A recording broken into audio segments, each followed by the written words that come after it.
Welcome to Doctoring the Truth, the podcast where we pull back the curtain on healthcare gone wrong.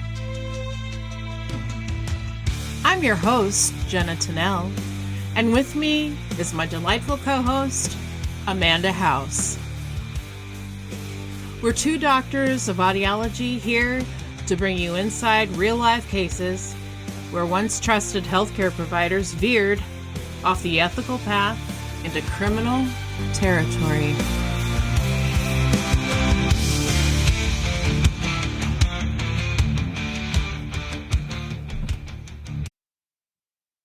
Amanda!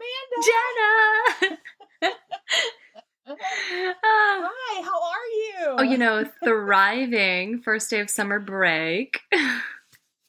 So this is what it looks like to be on summer vacation. I'm so jealous. Yeah. You look so happy. Thank you. I'm glowing already. Hello, friends. Yes, it's my first day of summer break, and I'm not even going to say nearly how many decades it's been since I've had one of those. But day one, doing pretty fine. Pretty happy about it. Pretty doesn't feel real yet, really. Oh, I bet. Yeah. Well, I'm happy for Thank you. I would like to live vicariously. Thank you. I slogged it out at work today, and I will say that when I left work, can I tell a quick little story? Yeah, for sure. I was kind of like, oh, it's Monday, all this equipment broke down, all these things to do. Oh man, the week is going to be so busy. And then as I'm walking across the lobby, there's this poor grandma. She's chasing this toddler. He's like 3 or something. And he's waving this picture book around. It has like animals on it. And he starts screaming at the top of his lungs. Oh, no. I want to see the titties. Oh. I want to see the titties. The titties. Oh, no. Oh, no. It was so funny. It was so cute. So I left with a smile on my dial, and that's what matters. I love that. I love that. Thank you, child, for putting a smile on our girl's face. I was like, wow, they're starting them young. Wow. How do you know about that, friend? Yeek. Oh, man. Toddlers. Yeah, for real. They're so fun. They are fun, though. But wow, some of them are headstrong, eh? Yeek. Mm-hmm. Busy. Yep. Correction section? So, yeah. I can tell who's a dedicated listener by those people who have reached out to me to let me know that, yes, there's a long, at the end of the last, like episode 19, long bit of silence followed by a little recap of our chart note. Well, my chart note redo. So I will say, just enjoy that little Easter egg. It's there because last week was the first time I had actually attempted to patch in a recording after the fact. And if you did great. Have a listen. You'll see why. And you're welcome. It was hilarious. It was so boring. She had told me, I have a surprise for you in the next episode. If you want to listen early, like it's posted on our thing. And I was like, oh my gosh, what could that possibly be? But I didn't know my girl was sitting here IT savvy patching in audio. So when I heard it, I was like, oh my gosh, that's so funny. So funny. Oh, it needed to happen. If ever it needed to happen in an episode, that was one. I can't believe you were so kind and you didn't tell me, like, okay, that's enough already about fluoride in water. But I learned a lot.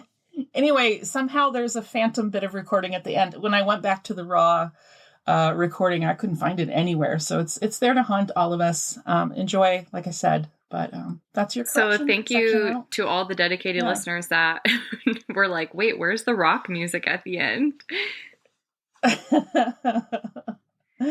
The only other thing I wanted to touch on before we started is this probably happens a lot in our recordings, but I specifically noticed when I was listening to episode 19, the last one, that I was saying a lot of like Midwest verbiage or like Minnesota verbiage.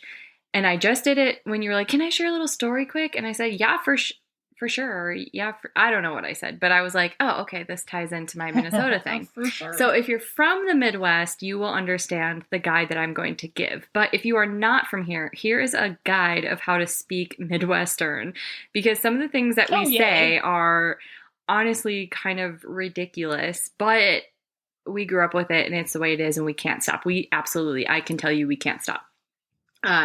So it's more of a guide of how to speak the yeah, no, yeahs and the no, yeah, no's. So number 1, no, yeah means yes. Yeah, no means no, like definitely not. Yeah, no, yeah means maybe. Yeah, no, for sure means definitely.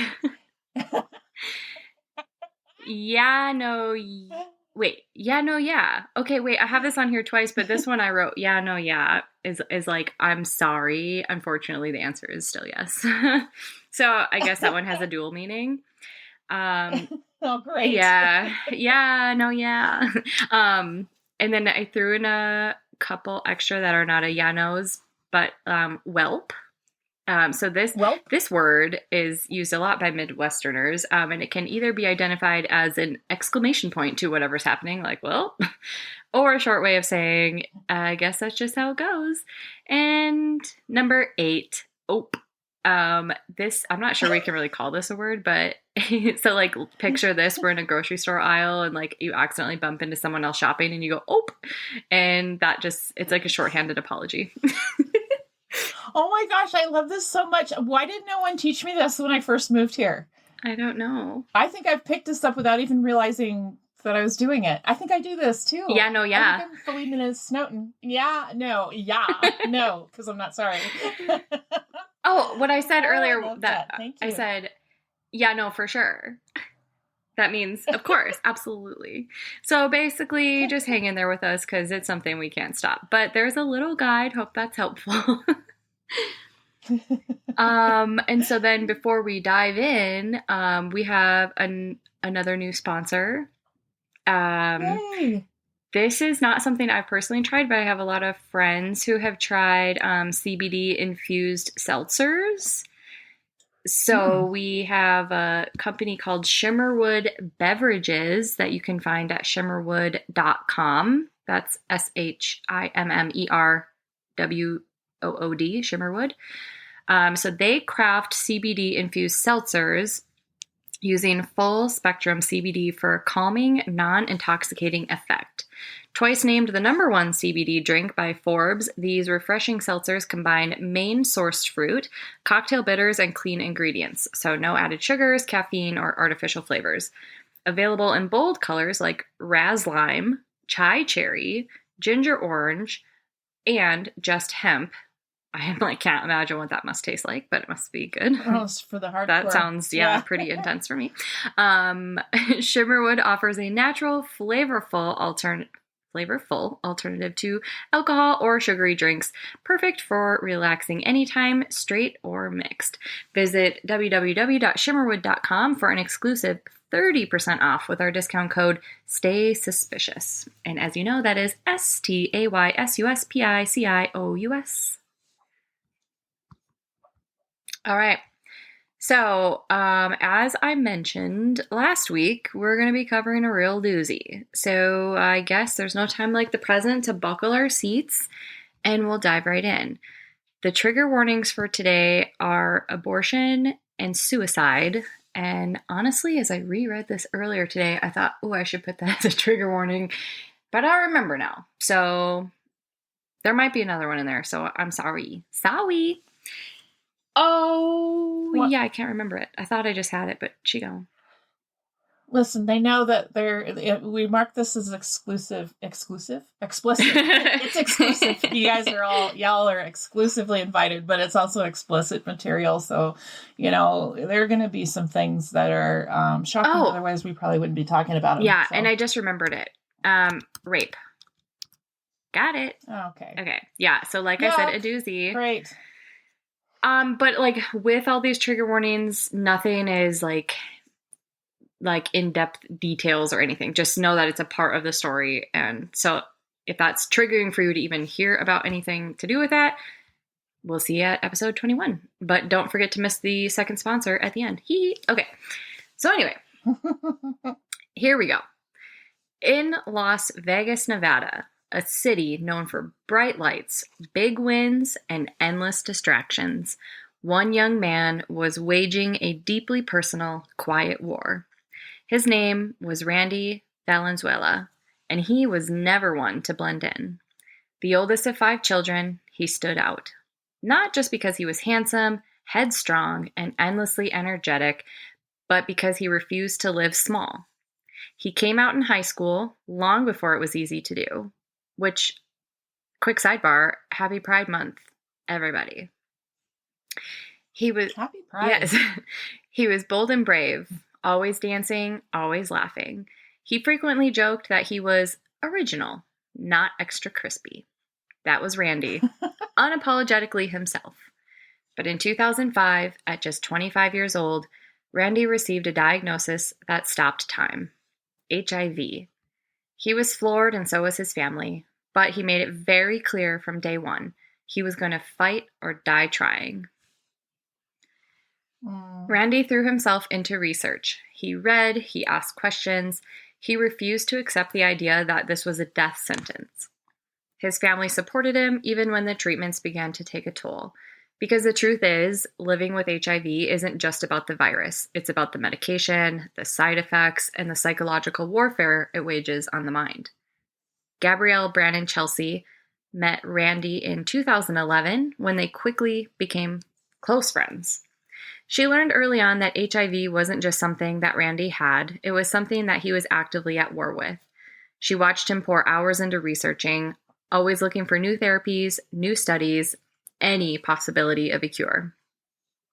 In 2012, 7 years after his initial diagnosis, he became even more sick. He lost over 200 T cells in 1 month, leaving him at 199. As we know, because we've covered AIDS and HIV a lot, anything lower than 200 T cells is a qualifier for having AIDS, and this became Randy's new diagnosis. AIDS develops when the HIV virus has caused serious damage to the immune system. We also know that there is no cure. Patients with AIDS receive antiretroviral therapy, ART, which is a combination of 2 or more medications that attack the virus and is commonly referred to as a cocktail. It has proven successful in reducing the amount of virus present in the body, allowing the immune system to recover. With the right treatment, people with AIDS can live very long lives. However, the same drugs that are saving their lives often cause severe side effects like nausea and depression. Patients can find these side effects to be unbearable. Randy was prescribed this very cocktail of medications. The virus was not detectable when he was on the pills, but they made him very, very sick. He said that the pills were messing with him mentally, and he told his mother that he felt like he was going psychotic and that he was afraid of losing his mind. Then one day, he found something. He went to Gabrielle, excited, full of energy and hope. He discovered a treatment online called ozone therapy, paired with pulsed electromagnetic field therapy. The claims were bold. The treatment would detoxify the blood, destroy viruses, and restore the immune system. Randy believed that he had found the answer, that this would cure him. Gabrielle, on the other hand, was skeptical. There wasn't much science behind it, and it seemed as though it had very little regulation. She couldn't find that there were any other licensed providers providing this treatment, but Randy was desperate, and desperation doesn't always wait for peer-reviewed journals, and he established care immediately for the treatment. His mom began to notice that he was starting to look healthy again. His skin was brighter, his eyes were clearer. She saw that spark in him again. And when she told him so, he said, "I am so glad that you noticed," and shared that he had been seeing a man called Dr. Rick. A man that was not a name from any clinic or specialist list. No formal office address. No credentials posted anywhere online. Randy explained that Dr. Rick was an underground doctor that he found on Craigslist. What? I know. Oh, wow. Rick had guaranteed that he could cure Randy. Not manage, but cure. His treatment protocol was daily sessions for 8 weeks, and it was $130 a session. Excited, he invited his mom to attend one of the treatment sessions. That night, Randy's mom was up all night researching ozone treatment, as any mother would. She was skeptical. If there was a treatment that would cure it, why wasn't everyone using it? She found articles praising ozone therapy for detoxing the body. Websites suggested that everybody should get a treatment at least once a year to rid the body of toxins. She found nothing alarming, no red flags. She thought, wow, maybe Randy really did find a cure, and the next day she would join him. The whole way to the appointment, Randy kept reminding his mother to keep an open mind. The address led to a rundown camper trailer parked in the backyard of a compound. When they knocked on the door, a naked man answered. What? Sorry. I'm trying to keep quiet. What? Nikki pants. Oh, actually, lack of pants. Nikki. Inside, the place was filthy. Garbage, clutter, shit everywhere. Not literal, but... So are all the toxins that he's ridding from his patients are going into his trailer? Like what? Yeah. Dude, what's going on? Is this the practitioner?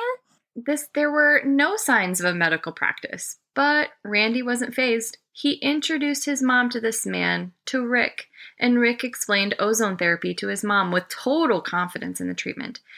Naked, mind you. He said that it would clean Randy's blood, reoxygenate it, and then pump it back into the body. He claimed that the treatment would purify him, rid him of the virus entirely. His mom watched as Rick, with no gloves, inserted a needle into Randy's arm, and blood went everywhere. Rick didn't even flinch. He said, "I'm not scared of the virus. I can cure it." Mm-hmm. Who said that? Rick? Rick. Rick. Because their blood squirting everywhere. He's like, "I'm not scared. Whatever. I'll just cure myself if I get it." In addition to the ozone treatment, Rick had another idea. He told Randy to stop taking his cocktail of medications. He said he didn't need them anyhow now that he had ozone therapy. And Randy listened. He believed in him. He thought Rick was a genius and truly thought that he could cure AIDS. Rick went as far as to write a letter to Randy's doctor to advise him that he no longer needed treatment from a traditional doctor and that he was now under his care. And the letter read, and there is a grammatical error in here, but y'all, I didn't write this letter. I'm just reading it, okay? This letter is to inform you that Randy Valenzuela is being treated for HIV at this time in a private clinic under private contract. The expected time need to complete the treatment process is about 2 weeks. Feel free to call or email me at help@itsonlynatural.me if you have any questions. This communication is confidential and for Randy and your eyes only. Okay, red flag. Eek. Oh, I can't. It just only gets worse, unfortunately. I mean, this is shades of Gary Null, right? This is, no bueno. No bueno. The ozone treatments seemed like they were working. His skin really was glowing. He was happier. He looked and felt better. He then took a home HIV test, and the results were negative. What? He and his family were ecstatic. However, home test kits were not highly accurate. They could produce a false negative 1 in every 12 tests. But for Randy and his family, it was the result they had been praying for. 2 years later, everything changed again. Randy contracted HIV again. He was devastated, ashamed. He had been cured, and now he was sick again. His mom picked up the phone and called Rick, who said, "Oh, that poor kid, bring him on in." And so they did. But something was different now. There was no treatment schedule, no structure. Rick didn't ask Randy to follow any sort of regimen. It was more of a come when you can vibe. It was very casual, more sporadic, and Randy, unfortunately, wasn't getting any better. Soon after he started the treatment again, he got a cough that he just couldn't shake. He knew something was wrong, and he asked Rick, "Why isn't this working?" Rick brushed it off, telling him not to worry. He promised he'd see a change soon, but Randy, unfortunately, would never see that change. He continued to get worse. He could feel it. Eventually, he wanted to forego all treatment. He was giving up, and he died 2 weeks later. Oh, no. 2 days after his death, his mom called Rick to let him know, and Rick simply said, "Oh, okay, thanks for letting me know," and hung up. What? No empathy, no shock, no sorry, just click. Oh. Which, this seems to be a common theme amongst these pukes that we cover, does it not? Yes, it does. It's disgusting. Unfortunately. Randy put his faith in a cure that wasn't real. What he was given was a therapy known as major autohemotherapy, a form of ozone treatment where blood is drawn from the body, mixed with ozone gas, and then re-injected. In theory, it saturates the blood with oxygen and cleanses it of viruses and bacteria. Some, like Dr. Rick Van Thiel, claimed it could treat everything from cancer to chronic pain to HIV. But in practice, there are no approved medical uses for ozone therapy in the treatment of HIV or AIDS. Not a single health organization in the United States recommends it. In fact, the FDA explicitly warns against it. But Rick didn't believe in the FDA. In fact, he didn't believe in government authority. Rick was a sovereign citizen. Oh, okay. That explains it. Sovereign citizens are part of an anti-government extremist movement whose members do not recognize U.S. laws. Rick had a violent criminal history with multiple felony convictions in California and Nevada, including incidents involving firearms and assault causing major bodily harm. Oh, I'm not surprised. Yeah, I know, right? He wasn't just practicing unorthodox medicine. He was a convicted felon, a repeat offender, an absolute threat. And now we're going to try something new because, as I was telling Jenna, there is no picture I can paint to fully encapsulate this guy. So I'm going to play a video recording. All these videos of him are still on YouTube, and I've posted in the show notes my resources. But here's a little clip to give you a little idea about our little sovereign friend, Mr. Rick Van Thiel. Demand a plan. I've got a plan. I got a really good plan for you. Stick to the fucking Second Amendment. What the fuck do you think this is all about? You're sitting here crying in all your videos because, oh, I lost somebody. Oh, so big deal. I mean, I'm not saying that even if you're telling the truth and you lost somebody that got shot or whatever, sorry about that. But you ain't gonna blame the fucking firearm. Blame the motherfucker that shot him. Now, God, I don't even know where the fuck to start. You guys are so wrong. You're as wrong as two boys fucking. So, and I don't mean to offend you homosexuals, but the problem is, here's my plan. The Second Amendment says the people have the right to keep and bear arms. This right shall not be infringed. Okay, we all know that. You can fucking read. Now, the Gun Control Act back in the 30s that took away the assault rifles. You've got the Gun Control Act of 68 that says that crazies and felons can't have one. And you've got the Brady Bill. And you got a whole bunch of this shit, all kinds of what you call laws and acts, regulations. Oh, God, don't let me start on the fucking ATF. That write their own regulations and then to treat them as if they're fucking laws. They're not laws. Neither are your stupid acts. But the point is that the Second Amendment says this right shall not be infringed.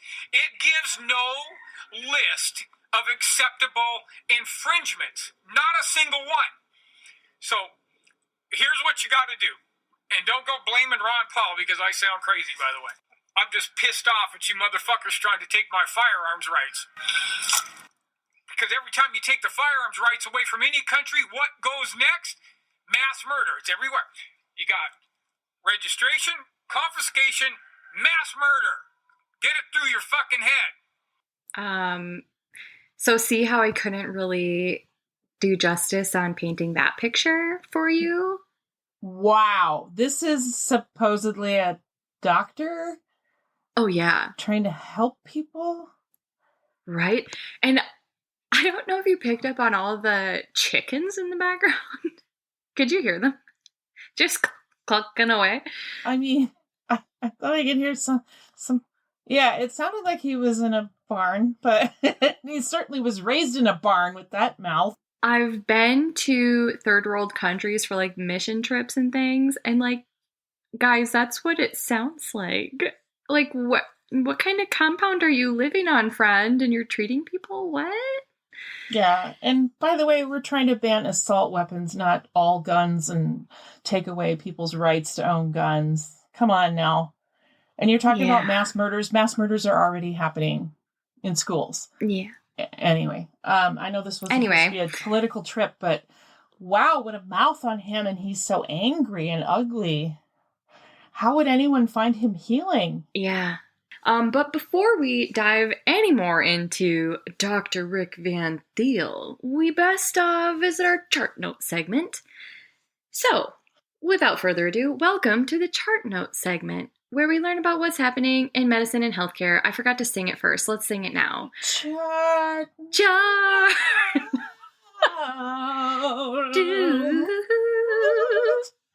Hey, I just hope that I know we're getting.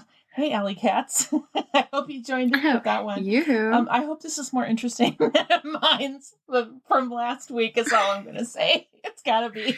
Well, mine starts with like a kind of a sorry, but not a sorry. It's like, okay, sorry, we're going back to dentistry. We have a theme. I swear to God, it's like HIV and dentistry lately. But no, this is really cool. And my husband is into like reading research and stuff all the time. Like, he's always learning things. So I had asked him like, hey, have you learned anything new and cool recently that I can use for a chart note? And he was like, well, by God, I did. So let me share with you. Researchers led by Dr. Katsu Takahashi at Osaka's Kitano Hospital has developed a neutralizing antibody that targets and blocks a protein called USAG1, which naturally halts tooth formation. By inhibiting the USAG1, the treatment The treatment revives dormant dental buds, enabling a third set of teeth, baby teeth and adult teeth, beyond baby teeth and adult teeth, to grow. Oh, yes. So we don't need dentures anymore. We could grow. Oh my gosh, that's wonderful. So we actually have 3. Right. We can hopefully grow teeth. Yes. So I was like, holy cats, I didn't know we had buds beyond like your baby teeth, then you get your adult teeth, and then there's buds. And I recently had, not recently because whatever, but a patient, so I saw it a while ago, but this little kiddo had what we were told was 2 sets of adult teeth, like his second set of adult teeth were coming in. So I wonder if like this person's body just didn't have this certain protein to like stop the buds. Anyway, so this occurs both in mice and in ferrets, where extra teeth emerge naturally in the mouth. Human dental development normally stops after 2 sets of teeth, but these findings suggest latent third set buds can be activated. This drug harnesses that hidden capability for therapeutic use. So I wonder if kids will find out and utilize this for extra tooth fairy cash. Because does that mean when you... They're like, watch this. They're giving away, by the time they're doing this, they're like, oh, my parents are giving out hundies. I gotta get these buds activated. Hundies, that's right. Oh my gosh. So like when you get one activated, do you lose the other one? I think so. Well, okay, so as of right now with these clinical trials, and we'll get into it, but they're not trying to like just activate them if you have all your teeth. If you don't have your teeth is when they, right. Yeah. No, I know. So that's been stupid, but yeah. But I'm also like, how do they target 1, 2? I don't know. We can talk about it at the end, but yeah. So there has been preclinical success. In 2018 experiments, and that's the year 2018, not 2018 experiments, mice genetically predisposed. Sorry, I just lost my ability to read, you guys. They were predisposed. Predisposed to have few teeth. Too few teeth. Okay. I'm going to restart this segment. Not enough teeth, people. Not enough. What Not is 2 teeth. happening? I teeth. lost all my neurotransmitters. Too few teeth. To be fair, this is hard. And I like feel like a little lispy right now, and I feel like, I don't know. And all these words are so like. I think it was my story about the little kid who wanted to see the titty tats. It was. It really activated this lisp in me. Okay. Mice genetically predisposed to have too few teeth were administered the antibody, leading to the development of additional teeth. They also did trials on ferrets because they have a more human-like dental model. The ferrets developed extra third-generation front teeth after the treatment. These findings were published in Science. This is another hard one. Science's Advances in February of 2021 and generated significant global interest. So we are currently, or they are, not we, are in phase 1 of human clinical trials. So that's being performed on adults right now. So it was initially announced for July 2024 for a start date, later confirmed to begin on a broader scale in September of 24 at Kyoto University Hospital. This is in Japan, by the way, with the trial expected to run through August of this year, 2025. This phase involves IV injection in 30 healthy adults ages 30 to 64 who are already missing at least 1 molar. If the antibody induces growth, new teeth would emerge in unfilled spaces.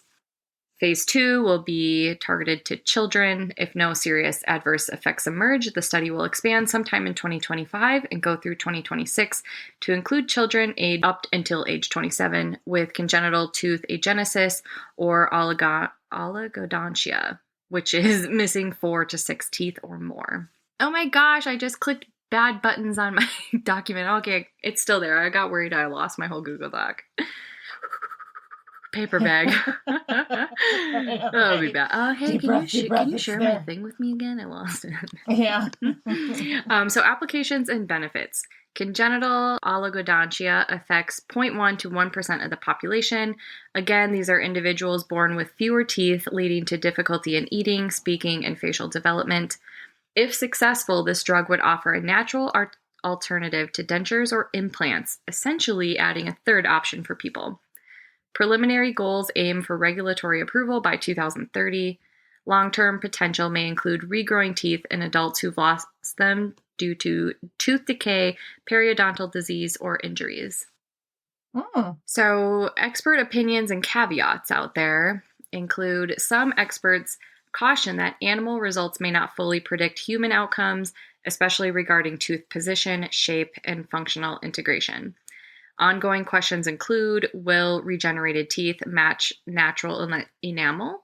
Will they integrate into the jaw, stay aligned, and avoid unintended growth? My question while reading this was like, a lot of times if people's teeth are falling out or periodontal disease or whatever. I'm not in dentistry. I don't know all the terms, but like the bone has worn down so much, there's so much bone loss. So I'm like, how does that affect? But maybe they would not be then a candidate for this. They would have to do a traditional implant if there was enough bone for an implant and or denture, plate, whatever. Yeah. Yeah. Well, I've lost a lot of teeth due to grinding. Oh, I crack my teeth from... Yeah.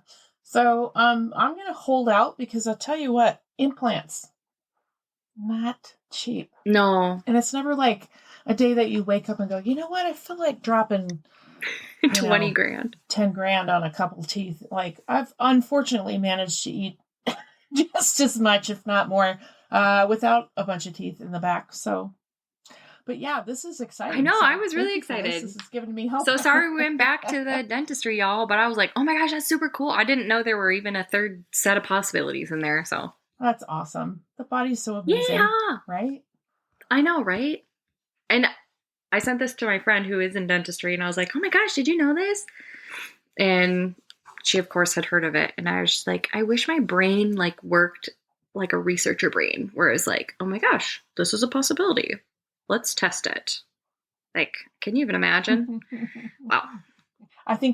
listen, Amanda, I think your brain does work like a research brain. You're just, as much as we're talking about teeth, maybe you're into teeth more than you realized, but I'm not switching careers at this point. I remember your brain coming up with similar hypotheses and things when it came to ears and balance. So give yourself some credit, girl. Yeah. Thank you. Okay, back to the story.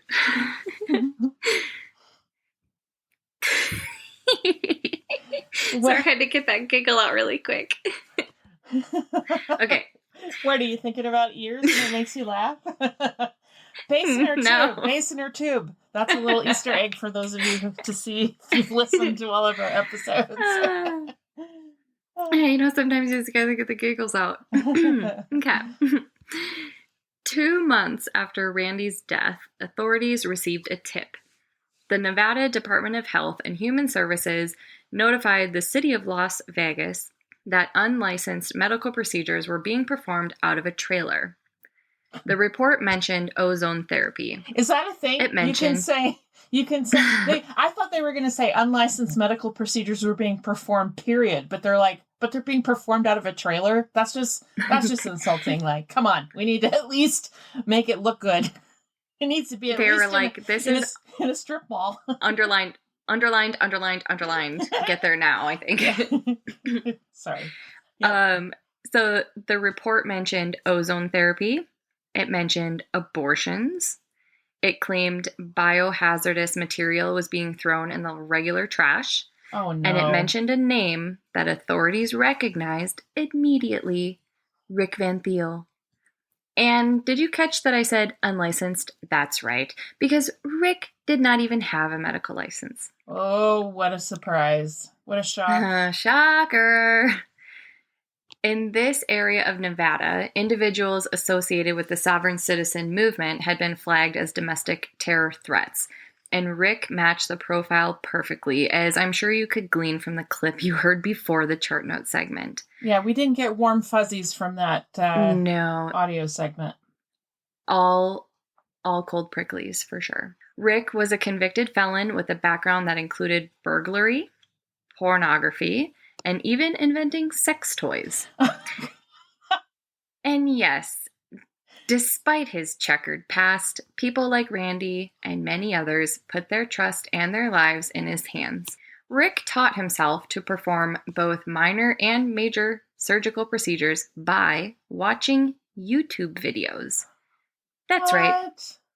YouTube. Oh, He genuinely believed he possessed the same knowledge and skills as a licensed physician. Oh.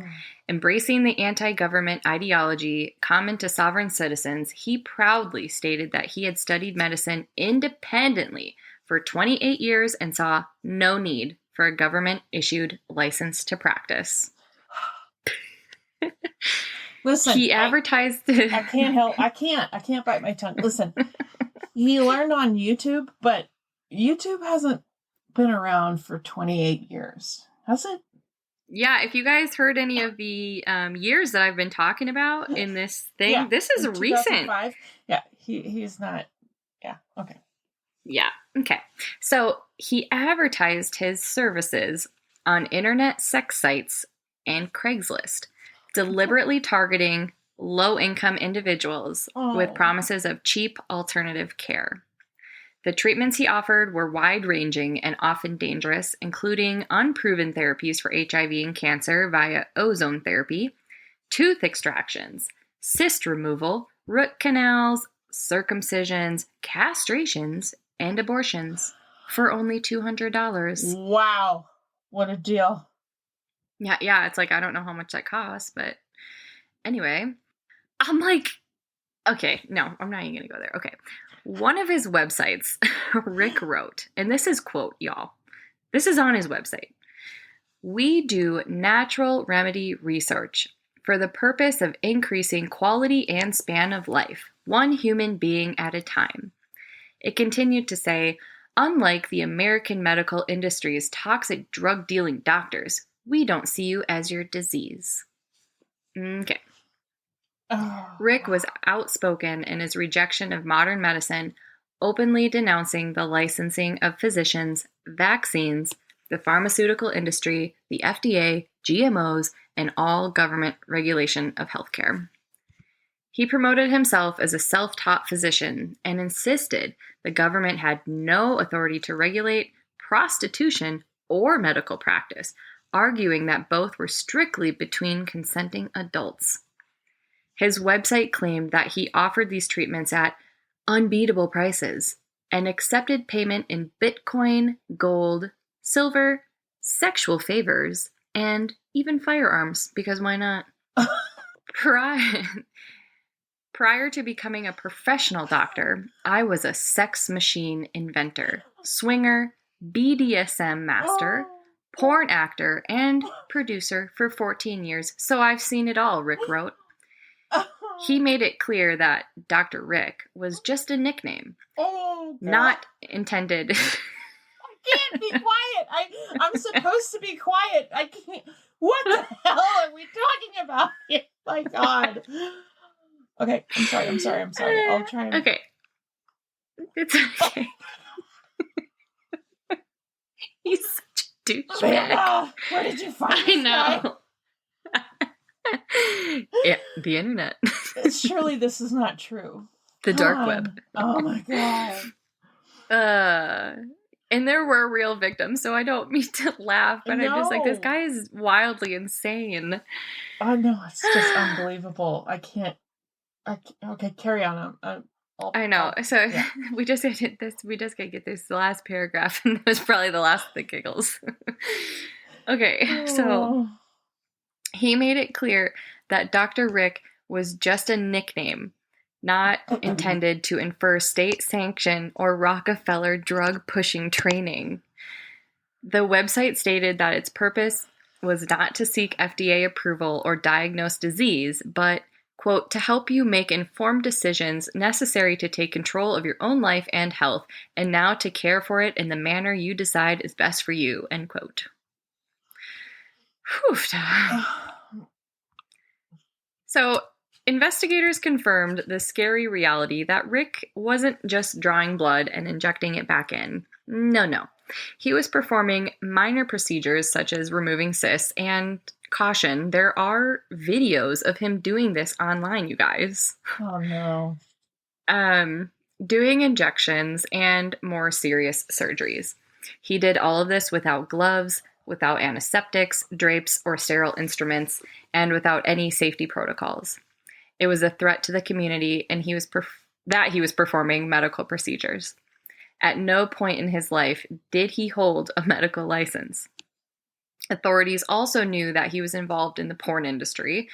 He had escalated from participating in the porn industry to practicing medicine in the nude, all while calling himself a doctor. Why not combine your two favorite hobbies, right? He's like, you know what? I'm pretty good at this, but I'm ready to explore another avenue. For real? This guy's not real. Come on. How was this allowed to happen? Okay. And like, this was not that long ago. I'm literally crying. Okay. Jeez. Authorities learned that he had been talking about performing heart surgery. Are you kidding me? And let me just emphasize again that he was doing all of this in a filthy camper in someone's backyard, naked. Oh man. You can't. If this was a movie, I would say they've gone too far. There's no way this is real. Yes, right. Yeah. Yeah, for sure. For sure. Oh, yeah, no, for sure. Yeah, for sure. Yeah, no. Yeah, no, for sure. Okay, so I have just one more clip to play you guys. Oh, goody. Can't wait. I know. So this is of a woman interviewing him, and yeah, just about how he's gonna work naked, whatever. Here we go. Yeah, okay. We're here today with Rick, who is going to perform a sac removal.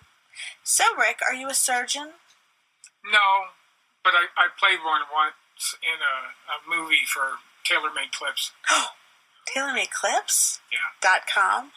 You had to get your plug in there, didn't you? Of course. Okay. So, is this your first sack removal? Yep, this is the first one. Are you excited? I think it should be fun. And where did you learn to remove a sack? On YouTube, of course. God, it's amazing what you can Yeah, learn. you'd be amazed what you can learn on YouTube. You could get an education off of YouTube. Now, I noticed that you are dressed. Well, this time I'm not going to be. Last time, we got about, 200, at least 200 comments in 2 months.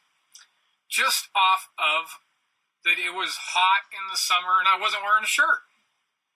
So I decided this time, because everybody just liked to comment so much on the shirt, that I'm not only going to do it without a shirt, but I'm going to do it without pants either. Woohoo! Get naked!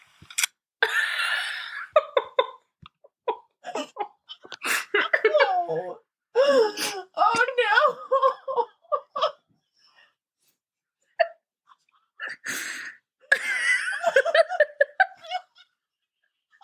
This can't be real.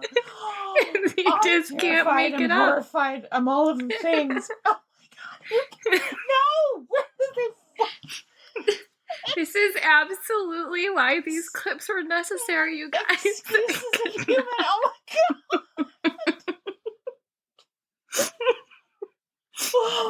Oh my god! Oh my god. Okay. Amanda, I don't know. This world, I think, would have been complete without somebody like this. Like, what the hell? What's happening here? It takes all I kinds. keep hoping you're gonna go April Fools, and I'll be like, well, it's May, haha, but at least this guy doesn't truly exist. Oh no, he does. Oh wait, my but he God. does. Mm. Ugh. Okay, hoofda. Okay. Yeah, I just need to take a little sip of a refreshment here. I'm really sorry. quick. Can I just clarify? Did she say?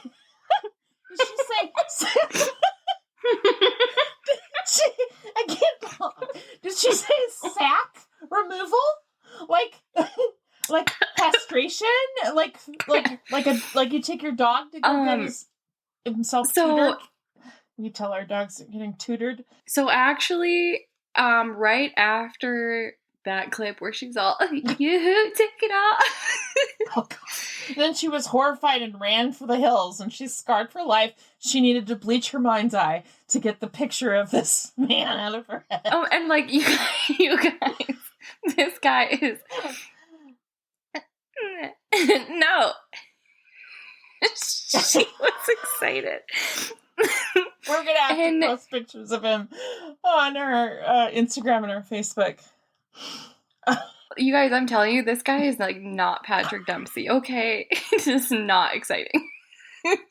So after she's all, oh, you Rick, It's take it off. Worst decision of my life. Help! Oh my god. Okay. Okay.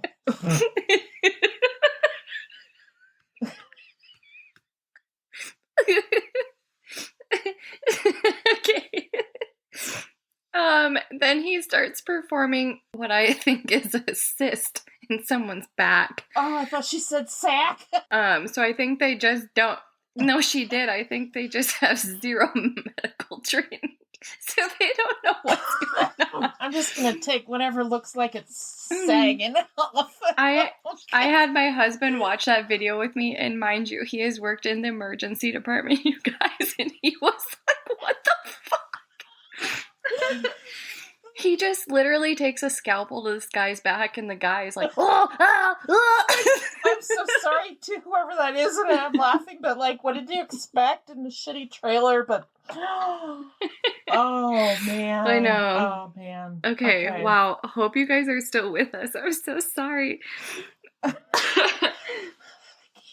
Okay. All right. We're almost there, you guys. Puppies. No.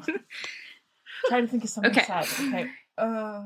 What happened? Oh my gosh, puppies. Puppies. Like, wait, Okay. no, sorry. God. Take that out. I'll edit that. Well, you know what? This is about to get... Oh, yeah. Okay, whatever. Let's get back into it. Yeah. Okay.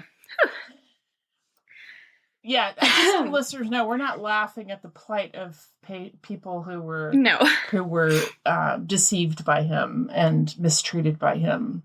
It's just, yeah, the ridiculousness of who he is.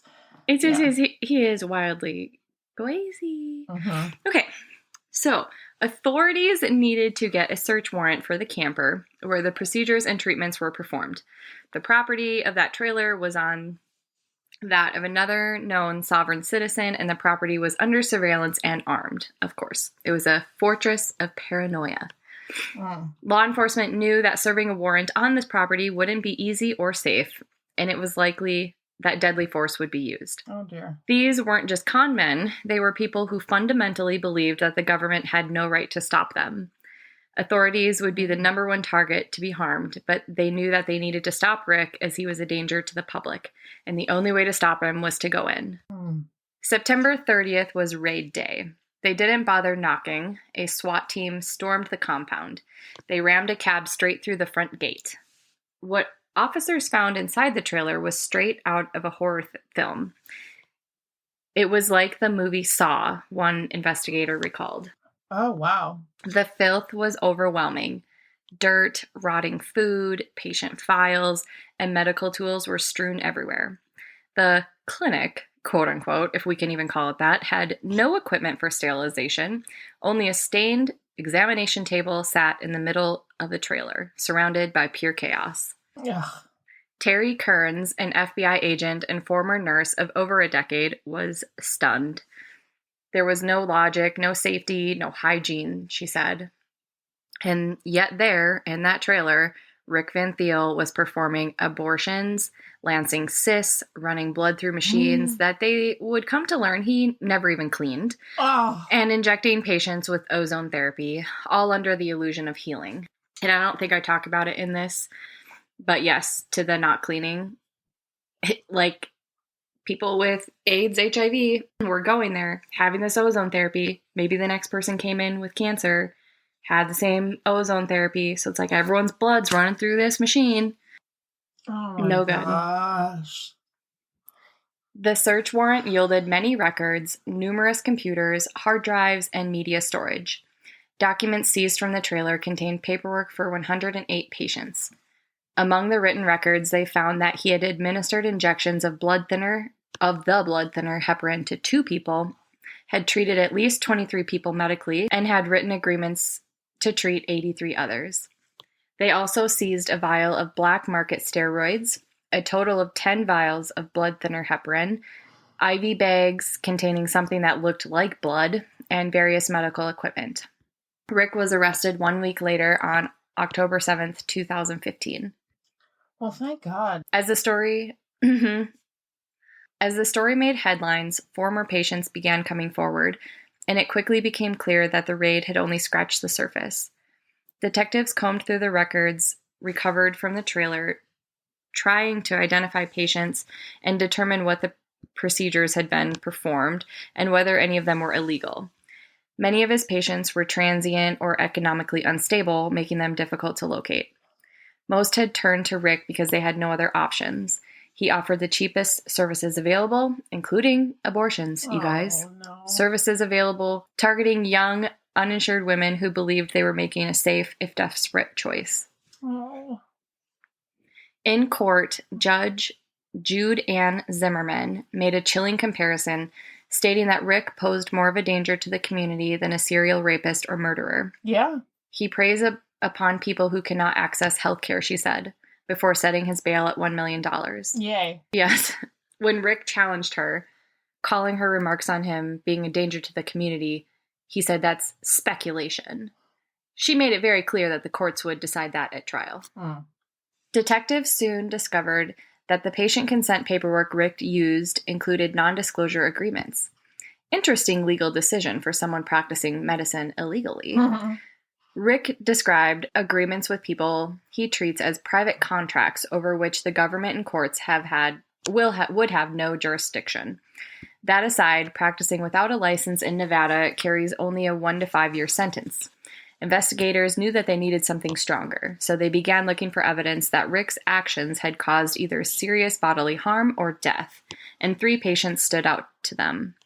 2 were terminally ill before ever encountering Rick, which made it impossible to tie their deaths directly to the treatments. But a 3rd case, however, had potential. A man named Randy Valenzuela. Randy, yeah. Detective Kidd visited Randy's mother to ask her about her son's care under Rick. She explained that he convinced Randy to stop taking his prescribed medications and instead undergo Rick's ozone therapy.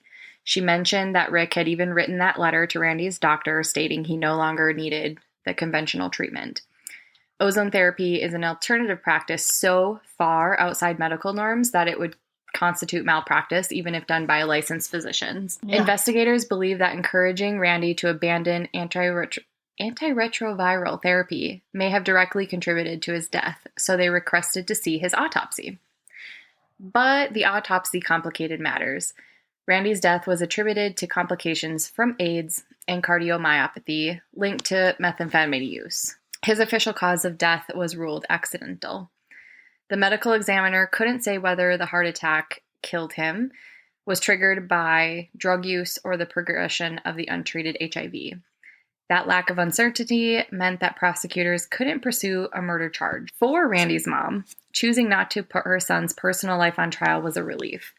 All it would do is make him look like a junkie, she said. She knew that he was struggling towards the end and didn't judge him for any manner that he chose to get through all of the pain he was in. Mm-hmm. Meanwhile, Rick's behavior behind bars revealed even more delusional, if that was even possible. In recorded phone calls from the jail, which you can find online, I'm not going to play any more clips of this guy, he portrayed himself as a martyr. I'm on trial for saving somebody's life, for curing cancer, he said. People come to me because I can do things regular MDs can't. He denied doing any wrongdoing, boldly and without shame. Even while in jail, Rick continued to offer inmates medical advice and treatments, still clinging to the role of a healer. That's when investigators made their most disturbing discovery yet. Interviews with female patients revealed that Rick often conducted procedures while completely nude.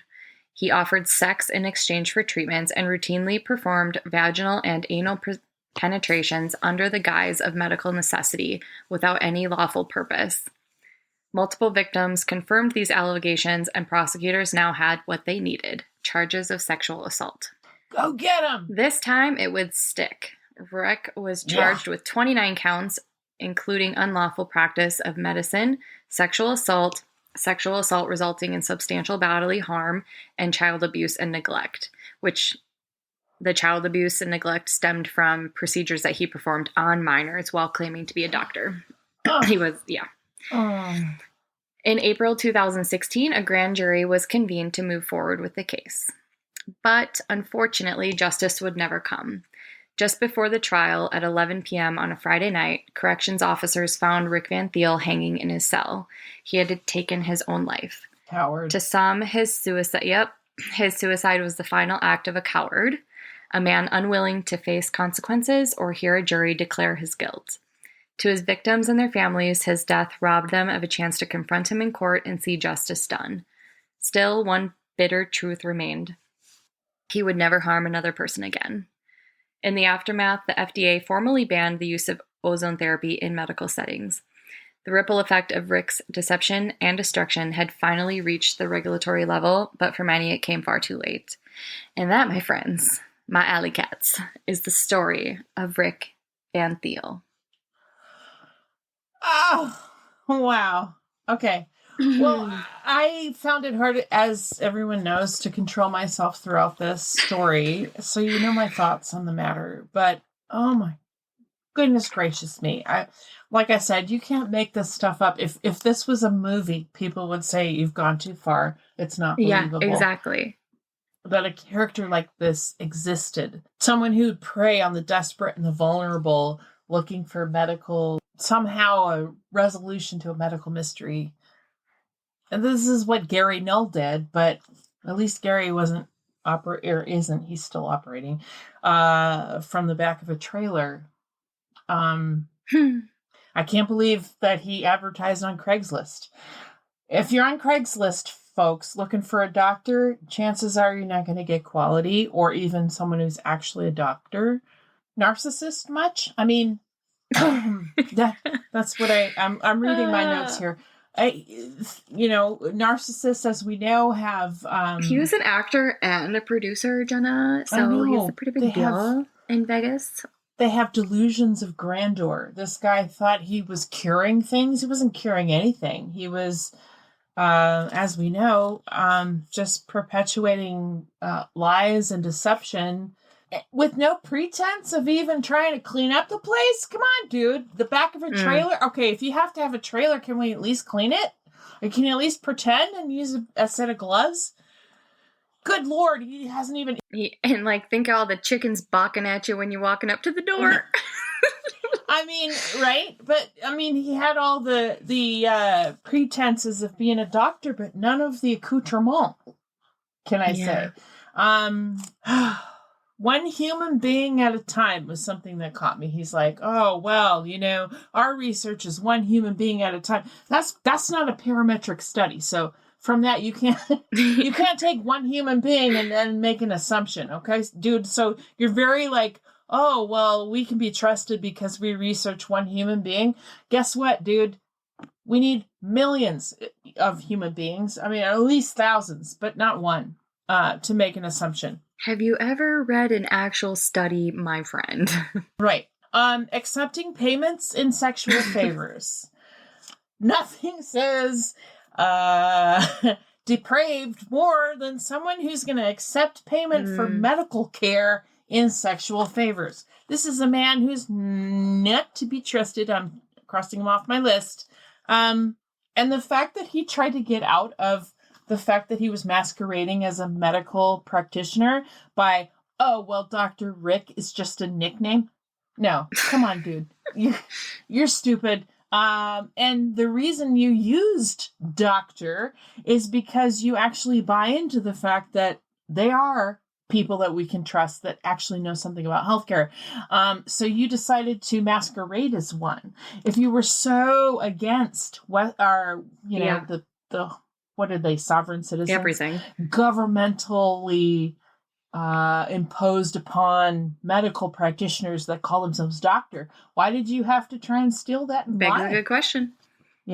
So the very people that you're belittling, you've pretended to be. So methinks that and the fact that you're... I'm sorry. If my doctor pitches up in the nud, unless it's McDreamy on ER, I'm going to say... Thank you. No, thank you. I think I'm in the wrong clinic. So, again, I cannot believe that this arse of a human being actually managed to exist and at least 108 patients that we know of. Yeah. And poor Randy was the first patient you talked about who might have actually survived had he continued to take his antiretroviral medication. He could have lived a long life. So, I consider that negligent and horrific and unforgivable. I mean, obviously he knew he wasn't going to get away with it, is why he took the coward way out. So he's a blight upon the planet that no longer will plague us.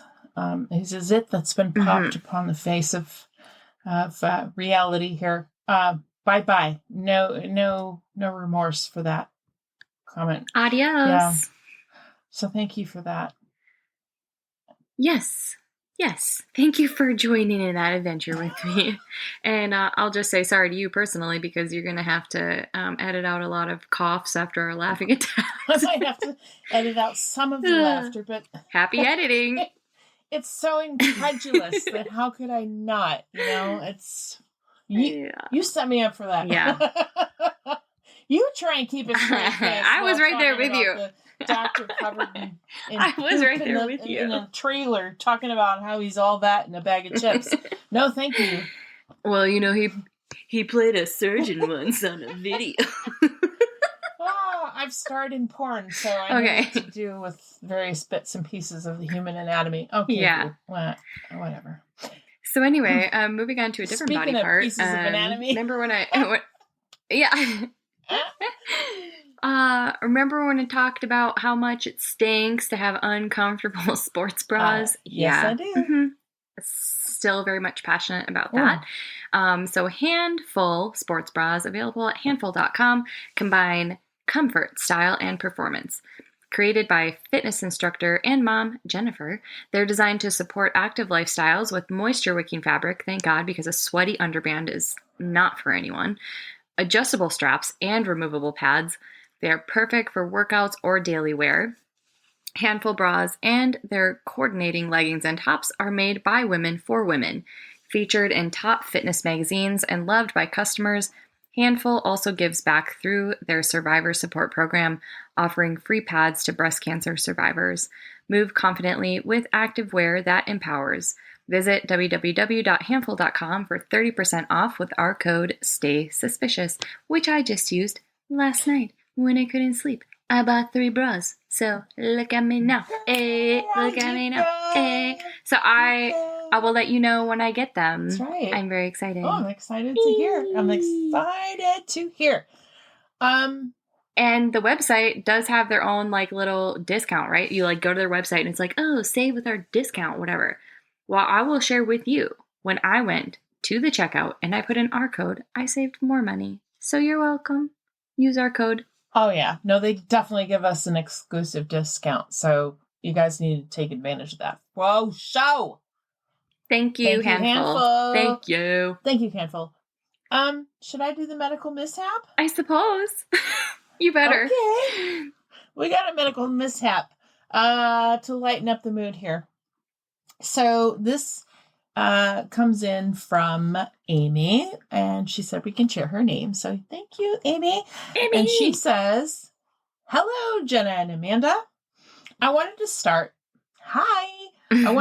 by saying how much I absolutely love your podcast. Oh, bless you. Well, thank you. Sucks. We pay you to say that. Amy, she's on the payroll. Actually, not true, so don't get too excited, listeners, or alley cats. I'm definitely a fan, as you alluded to last week. Call me an alley cat. Alley cat! Alley cat. Meow. Amy. Meow, meow, meow. Oh, wow. Oh. Oh, my goodness. Okay, dial it back, Jenna. Oh, no, I liked it. Keep going. Oh, she liked it. We're just on another planet. I know. Monday. Sorry, guys. I'm on summer break. You're on break, so what's your excuse? The way that she says, the way you shine a light on medical crimes, exploitation, and the systems that fail to protect people matters. Oh, thank you. You're bringing attention to stories that don't always get told, or that we've never heard about. And that is some powerful work, ladies. Your mix of empathy, research, and let's be honest, dark sense of humor make the podcast feel like listening to brilliant friends who actually get it. I look forward to Wednesdays. Oh, that's such a great compliment. Thank you. Wow, we love that. We love to hear that. Anyway, enough long story long. I've got a story I wanted to share with you, and I know that it's not super wild, but it's all I had in a good cautionary tale for those cooking in the kitchen. Yes. I had my husband's permission to share. Oh, this sounds familiar. Sorry, back to the email. I just started laughing out loud, thinking how uneventful this story is compared to Amanda's husband's story. Yeah, I mean, that's a hard one to top. Honestly, that's set the bar. But anyway, we appreciate you. Let's see what you got. Okay, so she says, my husband has always loved to cook. In fact, when we started dating, that would be our date nights. Oh. Mm-hmm. We'd pick out new recipes and make them together, which usually meant I would drink wine and watch him cook for me. I mean, get it, sis. Hello, marry him yesterday. Yeah. What? Am I right? One night he decided to make a classic, his, quote, famous, end quote, homemade nachos that we would take to a friend's party. God, I love nachos. I love nachos, dude. The more loaded, the better. He chopped jalapenos like a pro. I think I know where this is going. He carried on in the kitchen like a true Gordon Ramsay. Now, I'm sure you suspect... Oh, yeah. There it is. Read my mind, because she says, now, I'm sure you suspect where the story's going. So I will share that Kyle did wash his hands after slicing the peppers, but apparently not thoroughly. Oh, no. A short while later, Kyle's stomach starts rumbling. Time for a quick trip to the bathroom. This is where things went south. Within seconds of zipping up, Kyle starts screaming. Oh, no. Yep. That poor guy. He tried... because, that leftover capsicum from the peppers had transferred to, well, the southern hemisphere. Oh, no. Owies. He tried everything. Ice packs, milk, yogurt, soap, aloe vera, but nothing helped. He was in pure jalapeno agony. He finally caved and we went to the ER. The ER doc gave him some topical lidocaine, I think. Either way, he was back to feeling better in no time. So, while this doesn't involve staples, LOL, Amanda, I'm so sorry that happened to your husband, and every man cringes anytime we tell that story. It's still a tale to warn to keep the cooking out of your pants. That's so funny. XX, stay suspicious, Amy. Oh, well, thank you for sharing that, Amy. I think probably anything involving the Southern Hemisphere is just no bueno all around. So sorry that happened to you, Kyle. Oh my goodness. Oh boy. Well, you know how I started this and I was like, I don't actually remember if I just told you or if I told everyone that this is going to be a short one today, but turns out it wasn't because we laughed like alley cats out here. So Jenna, what can we expect to hear next week? Amanda. Oh God. We're going to hear a bit more about a dentist. Oh my God, dentistry. I know. I couldn't help myself. I read an Anne Rule novel as a little teaser there, and we're going to talk about a dentist. But I also am going to throw in a little. My chart note is going to be about a little article that I've read that has something so gruesome and creepy. Oh. You're not going to believe it. So, yeah, a little bit of everything. A little bit of murder, a little bit of intrigue, and a little bit of like, oh boy. A lot, and probably a lot of oh boy. So that's what you can expect for next week. Yep. Mm-hmm. Well, we will look forward to that. So until then, guys, don't miss a beat. Subscribe or following Doctoring the Truth wherever you enjoy your podcasts for stories that shock, intrigue, and educate. Trust, after all, is a delicate thing. You can text us directly on our website at doctoringthetruth@buzzsprout.com. Email us your own story ideas and comments at doctoringthetruth@gmail. Be sure to follow us on Instagram at Doctoring the Truth Podcast and on Facebook at Doctoring the Truth. We're on TikTok at Doctoring the Truth and EdOddPod. Don't forget to download, rate, and review so we can be sure to bring you more content next week. Until then, until I say this, I actually want to give a quick shout out to if she ever hears this, Lady Spine Dog. Yes. Oh my God, she liked my Lady TikTok. Spine Dog. Look her up on TikTok. Betsy Grunch, y'all, woman neurosurgeon, badass woman. She's amazing. Go Queen. Yeah. Okay, so until then, stay safe and stay suspicious. Suspicious. Goodbye. Bye.